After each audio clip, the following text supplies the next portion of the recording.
जी आइए सॉल्व करते हैं जेंडर, रिलीजन एंड कास्ट की बैक एक्सरसाइज का क्वेश्चन नंबर 11। स्टूडेंट्स, इस सवाल में हमारे पास एक स्टेटमेंट है जिसमें एक एम्प्टी ब्लैंक है। हमें इस एम्प्टी ब्लैंक में राइट आंसर फिल करना है। बहुत सिंपल है। स्टेटमेंट का ये कहना है that social division based on dash is peculiar to India.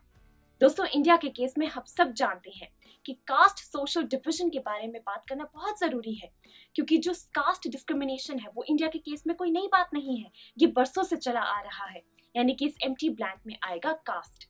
Better understanding के लिए आप इसका रिटन सॉल्यूशन जरूर विजिट करें। So thank you for watching.